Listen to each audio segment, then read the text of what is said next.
I'm Kelsey. I'm here with Artistry Unearthed podcast from Cryptic Tattoo in Springfield, Missouri, and we are tattooing this week at Carnival of Ink 2025, a tattoo convention in Springfield, Missouri.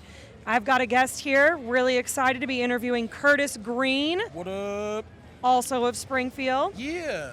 Awesome. And are you at Scorpion Ink right now? Yeah, I'm at Scorpion Ink. It's 320 Park Central West in Springfield. Awesome. And it's been fun. I'm the manager over there, so it's been very interesting. Awesome. Yeah. To start us off, can you tell me how you got into tattooing?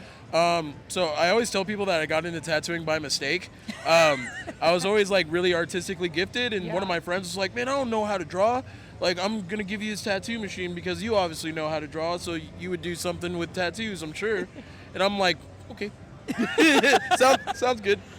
All right. Yeah. And then after that, I just tattooed my friends through high school and, suck an apprenticeship once I turned like 17, and then I got in a shop whenever I was 19. So, Yeah. Do you feel like you had a quality apprenticeship, or was it?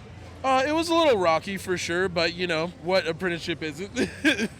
I think most are like that, yeah. Yeah. So how long have you been tattooing now? I've been tattooing almost 9 years. Wow. Yeah, awesome. It's been a minute.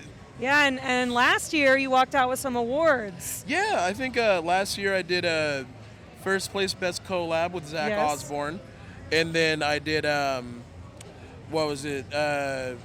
first place best black and gray trophy, and then thank you, and then I do believe it was first place best black and gray with infused color in St. Charles, awesome. and then second place watercolor. Nice, nice. Your wall's gonna get full. I love it. Yeah. So, what is your favorite style to tattoo in? My favorite style, honestly, is portraits.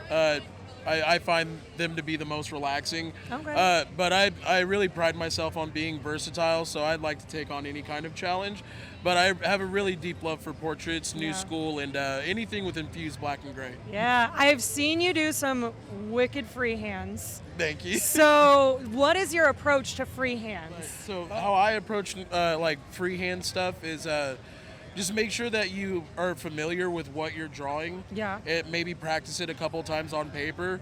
That way you can be a little bit, it's all about being familiar with what you're doing. Mm-hmm. That and just make sure your drawing is solid.